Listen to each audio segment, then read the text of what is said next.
وَمِنَ النَّاسِ مَن يَشْتَرِي اللَّهْوَ الْحَدِيثَ، اللہ کہتے ہیں یہ تو سیدھے راستہ ہے، لیکن کچھ بے وقوف ایسے بھی ہیں جو اس سیدھے راستے کو چھوڑ کر بیکار باتوں کو خرید لیتے ہیں۔ لہو الحدیث، وہ باتیں جن کا نہ دنیا میں کوئی فائدہ نہ آخرت، بیکار باتیں۔ اس آیت کا ایک شان نزول ہے، وَمِنَ النَّاسِ مَن يَشْتَرِي اللَّهْوَ الْحَدِيثَ، لوگوں میں کچھ ایسے لوگ بھی ہیں جو بیکار باتوں کو خرید لیتے ہیں قرآن کے بدلے میں یا اللہ کے راستے کے بدلے میں۔ نضر ابن حارث جو تھا یہ کافر تھا، یہ فارس جایا کرتا تھا تجارت کے لیے۔ تو جب یہ وہاں جاتا تو فارس میں جو بادشاہ لوگ تھے ان کے محلوں میں بھی جانا ہوتا، اور وہاں اہل فارس سے اپنے بادشاہوں کے اور اپنے بہادر لوگوں کے قصے کہانیاں سن کے آتا، اور وہاں سے ایک ناچنے والی باندی بھی لے آیا۔ تو لا کے نا صحابہ کو جو بھی عرب لوگ تھے مکہ میں، ان لوگوں کو کہتا ہے کہ محمد صلی اللہ علیہ وسلم تم کو موسیٰ کے، قوم عاد، قوم سمود کے واقعات سناتے ہیں، چھوڑو ان واقعات کو، میں تمہیں تاریخی قصے سناتا ہوں۔ تو وہ قصے بیٹھ کے سناتا، رستم جو پہلے زمانے میں جو پہلوان گزرے تھے وہ فارس میں، رستم ٹائپ کے، اور ان کی قصے کہانیاں شروع کر دیتا، لوگ اس میں دلچسپی لینے لگتے۔ دوسرا اس نے ایک ناچنے والی باندی رکھی ہوئی تھی جو گانے سنایا کرتی تھی، تو لوگوں سے کہتا ہے تم محمد صلی اللہ علیہ وسلم سے قرآن سنتے ہو، ادھر آؤ۔ وہ باندی ناچتی تھی اور ان کو گانے سنایا کرتی تھی، تو لوگ پھر اس میں دلچسپی لینے لگے۔ تو ان سب چیزوں کو قرآن نے لہو الحدیث کہا کہ اتنی اچھی بات کو چھوڑ کر تم ایک لہو الحدیث، گانے بجانے اور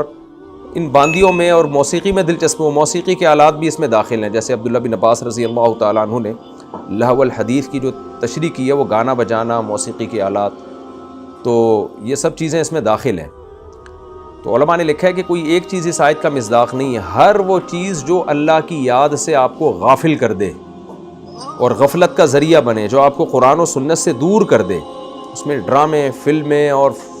سارا دن جو میچز دیکھتے رہتے ہیں، بیٹھ کے سارا دن تبصرے کرتے رہتے ہیں، ہر وہ چیز جو آپ کو اٹریکٹ کرے اپنی طرف اس طور پر کہ وہ آپ کو اللہ سے اور اسلام سے اور قرآن سے غافل کر رہی ہے، وہ تمام چیزیں لہو الحدیث میں داخل ہیں۔ اب اسی آیت سے علماء نے موسیقی کے ناجائز ہونے پر بھی استدلال کیا ہے، کیونکہ موسیقی بھی جو لوگ گانے بجانوں میں لگتے ہیں ان کو پھر قرآن سے دلچسپی تھوڑی ہوتی ہے، وہ تو ہر وقت ہیڈ فون لگا کے، ہینڈ فری لگا کے ناچتے رہتے ہیں، گانے سنتے رہتے ہیں۔ یا بعض لوگوں نے یہ کہا ہے کہ بھئی یہ اگر اس سے ہم گانے بجانے کو حرام قرار دیں تو یہاں تو وہ گانا بجانا مراد ہوگا لیضل عن سبیل اللہ، جو اللہ کی یاد سے غافل کرے، تو وہ موسیقی اور وہ گانے بجانے جو ہمیں اللہ کی یاد سے غافل نہیں کر رہے تو وہ تو جائز ہونے چاہیے۔ تو خوب سمجھ لیں، گانے بجانے یا موسیقی جو ہے نا اس کا ناجائز ہونا صرف اس آیت سے ثابت نہیں ہے، اس پہ دوسرے دلائل بھی ہیں۔ ان میں سب سے بڑی دلیل یہ ہے کہ جس چیز کا بھی داعیہ اور سبب موجود ہوتا ہے پھر بھی وہ چیز نہ ہو، اس کا مطلب وہاں شریعت میں ممانعت ہے۔ دنیا کی ہر قوم میں موسیقی رہی ہے اور یہ ایسی چیز ہے جس کی طرف انسان مائل ہوتا ہے، لیکن ہم دیکھتے ہیں نبی صلی اللہ علیہ وسلم کے دور میں صحابہ میں کوئی ایک صحابی بھی ہمیں نہیں ملتا جس سے کوئی ایک بانسری تک کا ہمیں ثبوت مل جائے، ایک باجے تک کا ہمیں ثبوت مل جائے۔ اس کا مطلب پیغمبر صلی اللہ علیہ وسلم کی طرف سے پابندی تھی۔ اس کی میں اور آسان مثال دیتا ہوں۔ عرب میں تصویروں کا بڑا رواج تھا، بتوں کی تصویریں بناتے، پہاڑوں کو تراش کے مجسمے بنایا کرتے تھے۔ اب فرض کریں ہمارے پاس کوئی حدیث نہ ہوتی تصویر کے حرام ہونے کے بارے میں، پھر بھی اتنا ہمارے لیے کافی تھا کہ نبی صلی اللہ علیہ وسلم سے اتنی محبت صحابہ کو، اس کے باوجود صحابہ نے نبی کی تصویر نہیں بنائی، نہ تابعین نے کسی صحابی کی تصویر بنائی، حالانکہ وہ تصویروں کا فن تو عروج پر تھا اس زمانے میں۔ تو یہ نہ بنانا اس کی علامت ہے کہ بھائی ان کو روکا گیا ہے اس عمل سے، ورنہ یہ داعیہ تو موجود ہے، رواج بھی ہے، دل بھی چاہتا ہے انسان کا اپنے بڑوں کی، آج بھی لوگ رکھتے ہیں نا اپنے بڑوں کی البم اور یادگاریں، اپنے بچوں کی، اپنے باپ دادوں کی گھروں میں لٹکی بھی ہوتی تصویریں، اپنی شادی بیاہ کی، لیکن ہمیں ایک صحابی نہیں ملتے کہ انہوں نے کوئی ایک چڑیا تک کی تصویر بنائی ہو اپنے ہاتھ سے۔ تو یہ اس کی علامت ہے، خود ایک واضح دلیل ہے کہ بھئی یہ ممانعت تھی، تبھی تو نہیں کیا نا انہوں نے یہ کام۔ تو جو لوگ آج موسیقی کو حلال قرار دے رہے ہیں نا، اس کے دلائل تراش رہے ہیں اور تعویلات کرتے ہیں ان احادیث میں جن میں موسیقی کو حرام قرار دیا۔ جیسے حدیث میں آتا ہے ترمذی میں، قرب قیامت میں کچھ لوگ گانے بجانے والی عورتیں لائیں گے اور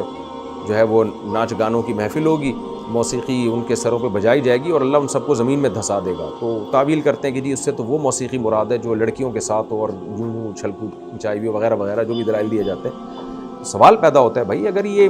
آپ جس موسیقی کو جائز سمجھ رہے ہیں، اگر یہ جائز ہوتا ہے تو کوئی ایک صحابی سے کوئی ایک ضعیف روایت میں تو ثبوت ملتا نا ہمیں کہ انہوں نے بانسری بجائی ہے یا کسی کا بیٹھ کے گانا سنا ہے ان لوگوں نے۔ شاید کی بات مجھے یاد آتی ہے جب جنید جمشید رحمۃ اللہ علیہ نے گانے بجانے چھوڑے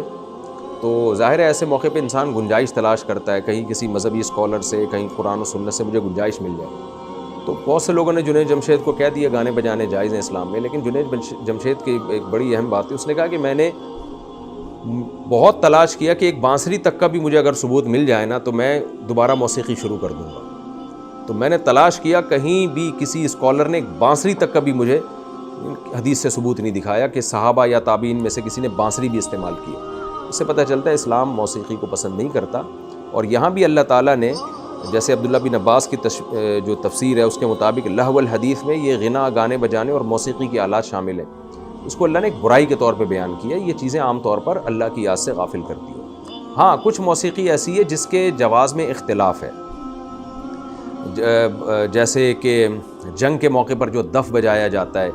یا لوگوں کو ابھارنے کے لیے جنگ کے موقع پر جو ہے وہ دف ڈھول وغیرہ بجایا جاتا ہے، یا اس طرح کا کوئی ترانہ گایا جاتا ہے، تو ایسے موقع پر پھر فقہا کا اختلاف ہے۔ تو جہاں اختلاف ہوگا اور سوسائٹی کی ضرورت ہوگی تو وہاں خاص مواقع پر گنجائش سے فائدہ اٹھایا جا سکتا ہے، لیکن نارملی جو ہے اس کا جواز، یہ اس کا فتویٰ دینا یہ ٹھیک نہیں ہے۔